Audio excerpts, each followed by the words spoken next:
Well, welcome to church today, everybody. We're so glad you're here worshiping with us on this Sunday. I want to start out by telling you a little story of a friend of mine who's been in ministry. He's been a pastor for many, many years. Not his real name, but we're going to call him Mark for the sake of the story. And I want to tell you about my friend, Pastor Mark. Mark is one of the most incredible people I've ever met. One of the most faithful, devoted men in my life. He's an awesome, awesome guy. And Mark is an incredible pastor. Mark cares for people better than almost any person I have ever been around in my life. Now, here's the thing.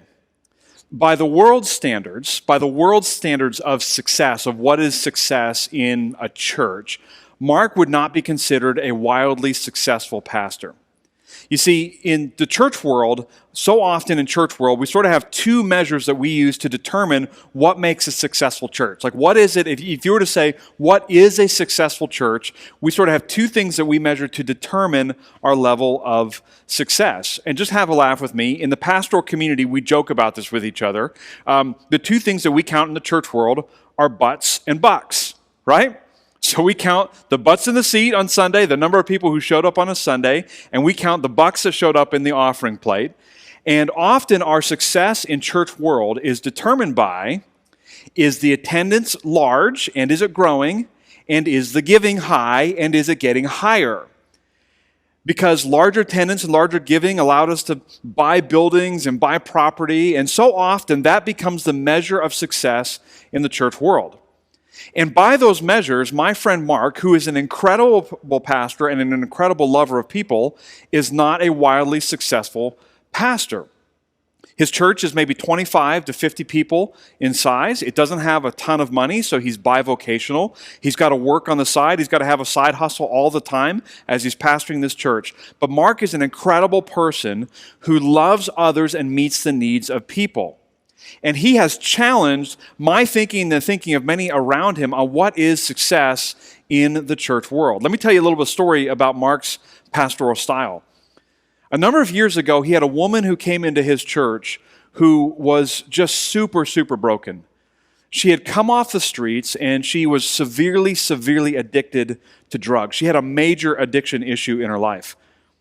When Mark dug into her story, he found out that she had been abused in her background, and the abuse is probably what led to the addiction in her life. The addiction ended up taking over her life, took all of her money, landed her on the streets where she just went through horrific things on the streets, and now she shows up in Mark's church, and she ends up giving her life to Christ in one of their Sunday services. It was an amazing story. Well, Mark didn't have the heart to just sort of see her go back out into the streets where she could have harm done to her life, and Mark wanted to help her. So Mark began to contact members of his church and ask them, would you please take this woman in? Could we please work together to get her off of drugs and to get her into a rehabilitation center and to try to get her a job and get her healthy? Would you work with us? Would you take her into your home? And what Mark found was that nobody in his church was willing to take her in. What complicated the situation is that Mark himself is a single guy. He's not a married man. And so he knew that there was a complication, and he himself trying to work with this woman and help her because, of course, it would create the appearance of evil in some way. It may create the appearance that he was interested in her for a relationship, not because he's trying to pastor her and care for her. And so I remember a couple years ago, Mark called me, and he's a very good friend, and he said, I need to just sort through this situation. He said, I'm actually thinking of bringing this woman into my home and giving her a room in my home because nobody in my church will take her in.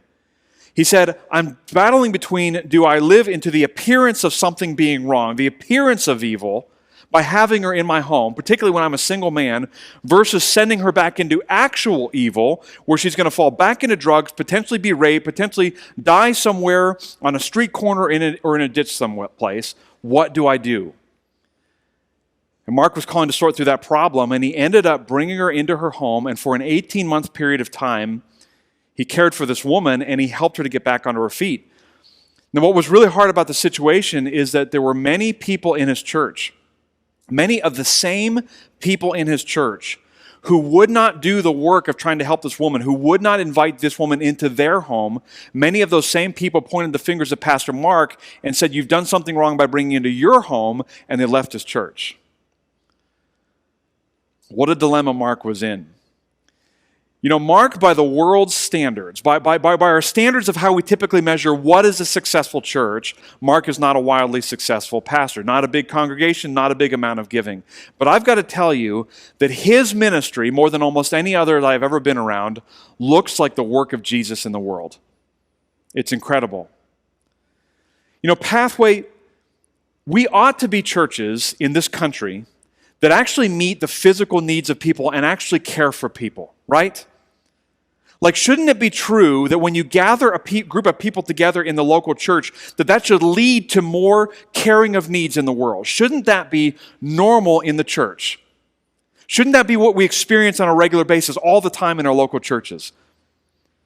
Well, I want to ask you a difficult question. I want to ask you a very difficult question I want you to process and think about today as we're in church together. And here's the question. Does increasing religious devotion lead to more needs being met in the world? Think about that.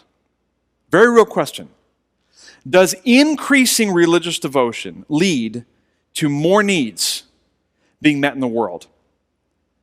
In other words, if you show up to more church services and join more worship services and give more of your money in the offering plate, does that increasing level of religious devotion lead to more needs being met in your family, more needs being met in your neighborhood, more needs being met around you? Do more needs get met in the world as people increase their religious devotion? It's a question I want to answer this morning and talk through, and it fits into the series that we're in. Today we're on week number 5 of this series that we're calling Jesus on Demand. Let me just refresh you and remind you of what the series is about. We're challenging the sort of the core assumption that everybody sort of brings into the church with them. You see, all of us have lived and grown up in a consumer culture. We have been trained since we were little children to be consumers in this world. We have been trained that companies are supposed to respond to our needs. Businesses are supposed to take care of us whenever we want it. That things are on demand and at our fingertips.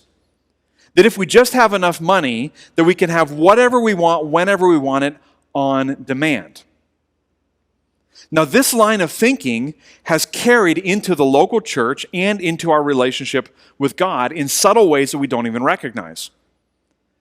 And so what's happened in the church world is that there has become sort of an unwritten contract, if you will, that we all sort of live in together. Pastor and congregation live in together. And let me just tell you what the unwritten contract says. The unwritten contract says that it's okay for you as a congregation to come to church with a consumer mindset and a consumer mentality, and as long as you show up and you get your butt in the seat on Sunday so we can count you being here, and as long as you give money in the offering plate, then the contract that the church staff has back to you is that the church staff will meet your needs on demand. So you as congregation members get to let other people do the work of ministry, and we as church staff members get to feel really good about our success because the two things that we measure to determine success in the church, the attendance and the giving, continue to rise. Do you see how the unwritten contract works? This is how it works in American Christianity. Now listen, I'm not trying to be Debbie Downer this morning, and I'm not trying to just be cynical, but I'm trying to be honest about the problem. If we want to know why it is that so many people are walking away from the church and are showing no level of interest in being involved in the church in this country, perhaps it's because in our unwritten contract together that we often have between pastoral staff and congregation, we don't actually meet the needs of the world. That there are people around us all the time who are hurting, who are broken, who need our help. And our churches are not rising to the occasion and meeting the very physical, tangible, felt needs of the world. And guess what? The world recognizes it. When the world looks at churches in America and asks the question, is the increasing religious devotion of those people in that church, is it meeting more of the needs in our community? Is it meeting more of the needs in our city? Is it helping more people to get off drugs? Is it helping more people to get jobs? Is it helping more kids in the foster care system? Is it helping the poor and the impoverished? When the people of the world look at the churches in our country, my argument to you is that because of our on-demand culture, our consumeristic culture inside of the local church in this country, that the world does not see our church meeting more needs. They see us increasing our religious devotion, perhaps, but they don't see us meeting more needs. There are not nearly enough churches that are doing what my friend Pastor Mark is doing in his church. And I want to challenge that today. You see, what you've got to understand is that this concept that I'm going to teach you about today of meeting the needs of the world is a very deeply biblical concept. It is written about in the New Testament. It is talked about frequently. And being a follower of Jesus should lead us as God's people to not just have an unwritten contract in the church, but it should lead us to meet the needs of the world around us. Today I'm going to invite you to begin to meet the needs of people in your life. They're very tangible, felt needs. I want to read for you a passage that comes out of the book of James, chapter 2. It's one of the most challenging passages in the Bible to me. Now, this is one of the most difficult ones for me to read. And James was the brother of Jesus. So he writes an epistle in our New Testament that carries a lot of weight in his day. James was a leader in the early church, so when he wrote his epistle, which we now call the book of James in the New Testament, a lot of people would have read it. A lot of people would have wanted to gobble it up and listen to it because James was the half-brother, the half-biological brother of Jesus Christ. And so James writes these words, and I'm just going to read for you 3 different verses that James writes in his epistle about this issue, about meeting the needs of people around us. This is verse 15 of chapter 2. James writes these words. He says, "Suppose that a brother or sister is without clothes and daily food." So he kind of sets this thing up. He says, imagine you've got somebody in your world who doesn't have their food and their clothing. And he says, verse 16, "Now if one of you says to them," that is to that person with no food or clothing, "Go out in peace, keep warm, and be well fed," but does nothing about their physical needs, what good is it? What good is it? And James goes on with this very, very challenging final statement, verse 17, one of what I view as one of the most difficult verses of the Bible. He says, "In the same way, faith by itself, if it is not accompanied by action, is dead." The pathway, I want you to think very deeply about that verse and that writing from James in the book of James this morning, because James presents this scenario to his audience who would have been reading his epistle several thousand years ago. It says, I want you to imagine that somebody comes in, maybe into your local church, and they just don't have their needs met. They don't have changes of clothing that they can put on every single day. They keep re-wearing the same tattered clothes. They don't have food on their table to easily provide for their family. They don't have a lot of money.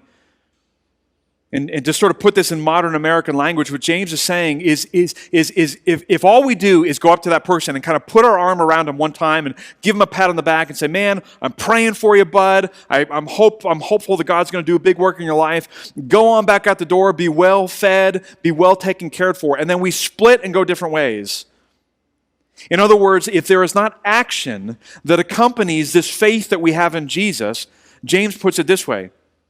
He says, you better question whether or not you have authentic faith at all. Because James says that is a dead faith. That's a dead faith. Pathway, this is so convicting to me as a pastor of an evangelical American church, because when I look around the landscape in our world, what I realize, and this, listen to me, just hear my heart in saying this. I wonder if in our evangelical American culture we are pushing forward a dead religion. We've got an unwritten contract that says people can come to church, and they can come to church for the sole purpose of having their needs met. We get to feel great about the growth of the church and great about the growth of the income of the church. None of us have to take any real tangible action to meet the needs of people around us. We all feel successful. The congregation has their needs taken care of. The staff feel great about the growth of the church. But I wonder if in doing that, if we live into a faith that doesn't actually meet tangible needs around us, I wonder if we are pushing forward a dead religion. You know, maybe you're participating, watching this message. I don't know where you're taking this message in today, but maybe you're sitting there in your living room watching this message right now, and you're wanting to point at me and say, "You hypocrite. You're a part of the system that's creating the dead religion. And listen, if that's the temptation you're having in you, let me be the first to raise my hand and say, you do not have to point your finger at me because I'm pointing my finger at myself.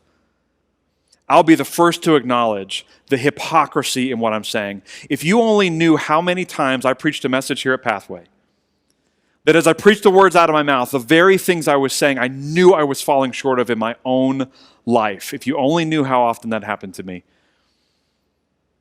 And this is one of those days when it's happening to me. Because when I look at my personal life and I say, when was the last time that I jumped in to help somebody in need? That I personally jumped in, that I got skin in the game with somebody who was poor, with somebody who didn't have clothing on their back, with somebody who wasn't putting food on the table very easily. When was the last time that I personally put skin in the game, kind of the way my friend Pastor Mark had done with that woman who was coming off the streets? When was the last time that I invested that kind of energy into trying to help to meet the physical needs of somebody in this world? Man, I have a hard time finding when the last time was. And so you don't need to point your fingers at me. I'm pointing them at myself. I recognize the hypocrisy in my own words of what I'm saying. But what I'm coming to us today is to say, listen, God is shaping something and shifting something in me that I want to bring to you. And I'm hopeful that as a church, we can say, we're going to change this.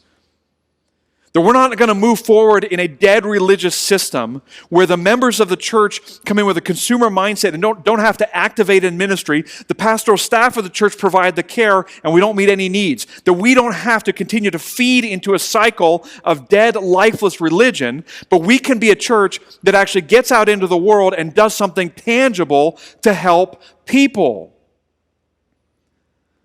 This is the call of the New Testament. This is the call of the Scriptures. This is the call of James, and this is the call of Jesus. That the church ought to meet the needs of the world. It's part of why the church exists. I want to take you to a passage in Luke chapter 4. There's an amazing passage in the Gospel of Luke where Jesus goes to his hometown, the town of Nazareth, and he teaches in a synagogue. And the same theme that James brings up, Jesus basically brings up in a message in a synagogue. So here's sort of the context to help you to understand what's going on. A synagogue several thousand years ago in New Testament times, it was kind of like a Jewish church, okay? So on the Sabbath day, the Jewish people would gather together, and they didn't have like physical Bibles like we do today, so they would have long scrolls of the Old Testament prophets. Remember, the New Testament had not yet been written, so they had the Old Testament, not the New Testament. And they would pull out the scrolls of their prophets or pull out the scrolls of their ancient writings, and they would read from them, and somebody would teach from them. So Jesus goes to a synagogue on the Sabbath day, which is a room full of religious people. Very, very deeply religious people. These people had taken time on their Sabbath to go to the synagogue and hear something read from the scrolls of their ancient prophets and to worship the Lord. Deeply religious people. Jesus shows up in this synagogue, and he goes up to the front of the synagogue, and he grabs the scroll of a prophet named Isaiah who had written about 700 years earlier in history. And Jesus reads the following passage from Isaiah chapter 61 to the people of the synagogue. Here's what happens. He reads these words. He says, "The Spirit of the Lord is on me, because he has anointed me to proclaim good news to the poor.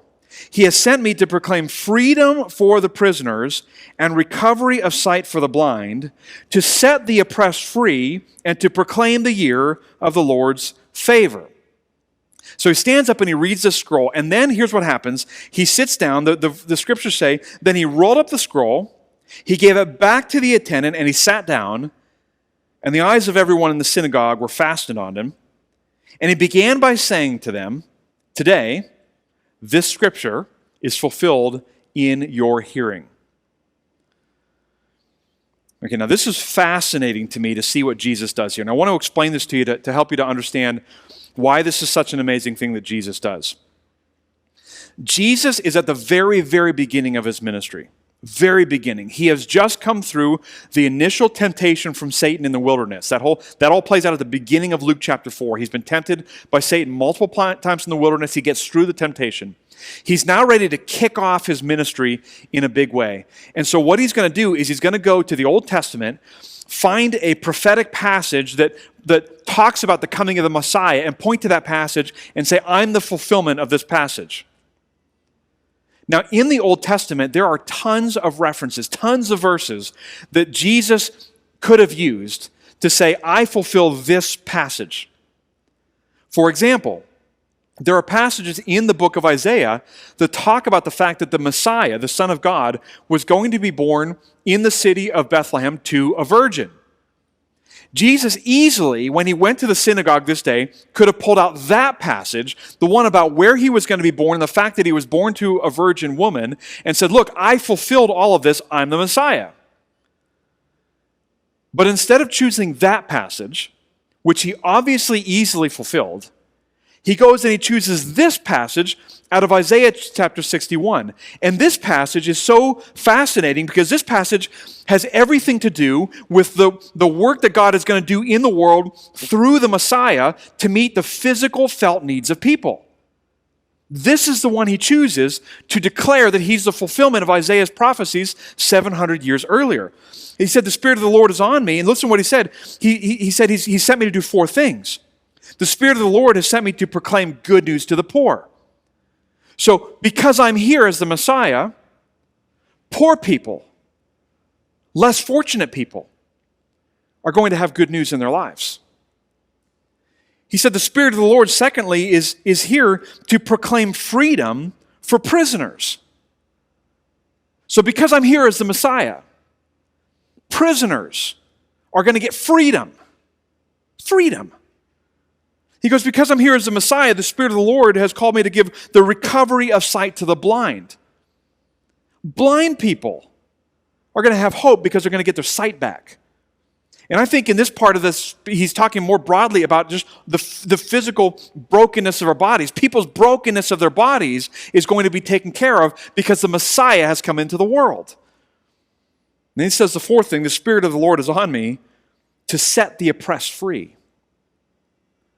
That oppressed people groups in this world will be given hope because the Messiah is here. Now, Jesus chooses this passage to be the one to say, I'm the fulfillment of this. He doesn't choose many other obvious passages that he could have used. He uses this one. In other words, what he's saying as he is declaring the start of his ministry, what he is saying is, listen, I'm the Messiah. And the people who follow me are going to help the poor. They're going to help prisoners. They're going to meet the needs of broken bodies. And they're going to set oppressed people free. People who follow me are going to do those 4 things. This is what it means to follow the Messiah. Now, he is in a room of deeply religious people. All across the synagogue are religious people. They've showed up on a Sabbath day. They've come to the synagogue. They listened to the scroll of Isaiah. They're there to worship the Lord their God. These are deeply religious people. So let me go back to the question that I asked. Does increasing religious devotion lead to an increasing meeting of the needs of the world? Does that happen? Like when people raise their religious devotion, does it meet more needs in the world? Well, let's go ahead and see how his crowd responded that day. Chapter 4, verse 28, just jumping down the passage, says that all the people in the synagogue were furious when they heard this.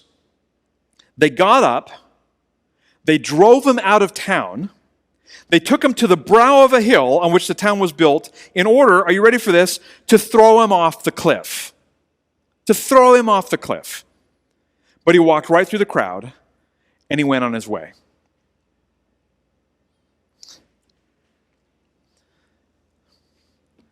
The religious people who heard Jesus talk about what the Messiah was going to do and what it meant to follow him, meeting the needs of the poor, meeting physical needs in broken people's bodies, setting prisoners free, setting oppressed people free. The religious people who heard Jesus talk about this took him up to a cliff and tried to throw him to his death. You know, Pathway, I think we've got to wrestle with the question of the difference between dead religion and active, alive faith in Jesus. Because in so many American churches, I fear that what we are pushing forward is a dead religion.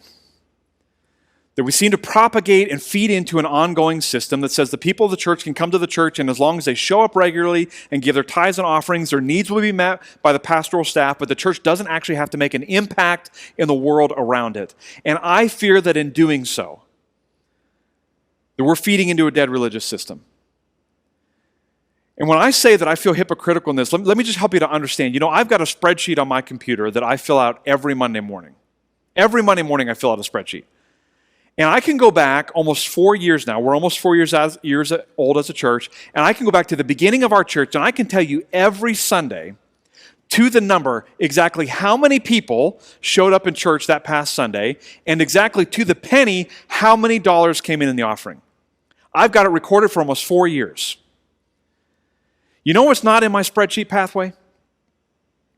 How many needs did we meet? Who did we help? Who had food put on their table because of our church? Who had clothing put on their back because of our church? What orphan was helped because of our church? What widow was helped because of our church? What foster family was helped because of our church? What drug-addicted person was helped because of our church? Now, Pathway, it's not that we've never helped these people. We have. There's lots and lots of stories of moments when Pathway Community Church has come in and helped somebody in addiction, or helped the family, or helped to put food on somebody's table. I'm just trying to simply make a point that so often is not our measure of success in the church world. So we've tracked what we've been told by the world is success in a church: attendance, giving. But following Jesus means meeting needs. And today I'm going to invite you into a life, into maybe a new world of Christianity that maybe you haven't walked into yet, which is a life of actually getting out there and meeting the needs of people, helping people in need. Pathway, I want to see us do something different as a church. Listen, again, it's not that we've never done this as a church. We have. But we have not celebrated nearly enough stories. We've not counted it, we've not tracked it, we have not prioritized it nearly as strongly as we should. And I want to see us do something different. Let me go back to that question one more time. Does increasing religious devotion lead to more needs being met in the world? Pathway, sadly, the answer to that is no. Here's the reality. Increasing religion does not meet more needs, but following Jesus does.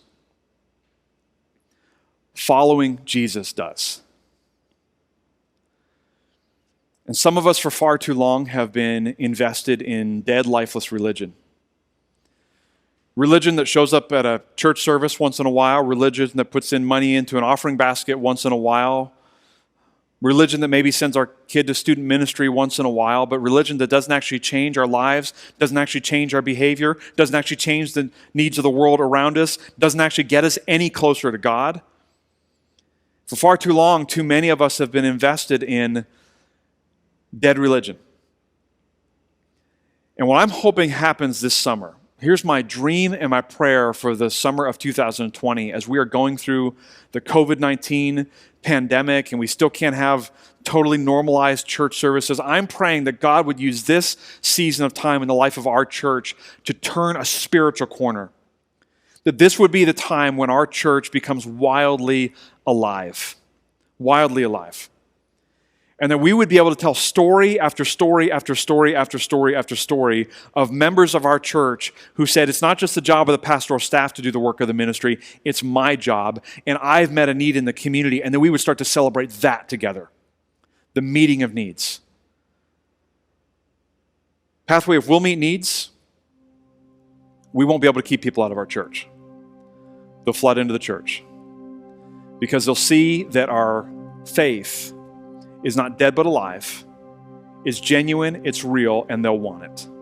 They'll want it. So I'm going to pray for our church. I'm going to ask you to pray with me. I'm going to pray that you would take a step this week of identifying a need somewhere in your world and saying, I'm going to get invested and I'm going to get involved. Let's pray together. Lord Jesus, I pray that all of us would recognize our call to start to meet the needs of the world. Not to just let the needs be met by somebody else, some government agency, some other person. I pray that we would recognize our responsibility as followers of Christ to meet the needs of the world, much like like my friend, Pastor Mark. God, do a great work. Let this summer be a turning point in our church. Let this summer be a time when our church begins to really dramatically meet more and more needs. Help us, God, to take steps of faith and steps of courage to get involved in the messiness and the brokenness of the world and to make an impact. God, do something great in Pathway Community Church this summer. Now, everybody stay in a moment of prayer. Maybe you've joined us today in church and maybe you just don't have a relationship with Christ at all. And the starting point for you is to get involved in a relationship with Jesus. Jesus died on a cross for you. He rose from the dead for you. And so if you feel ready to give your life to Christ, I'm going to pray a prayer right now and ask you to just follow me in prayer and invite Jesus into your life. Just pray this with me. Lord Jesus, please come into my life. Please forgive me of my sin. Please forgive me of my rebellion. Jesus, please heal me. I want to follow you from this day forward. I believe that you died on a cross for my sins, and I believe that you rose from the dead, and I want to be saved. Amen. If you're praying that final prayer to receive Christ into your life, we would love to know it. We have a connection card on our website. You can go right onto pathwaymarietta.com and just hit our connect card. And please just tell us that you gave your life to Jesus so we can just follow up with you and help you to take your first steps in a relationship with God. Thanks for being a part of our message today.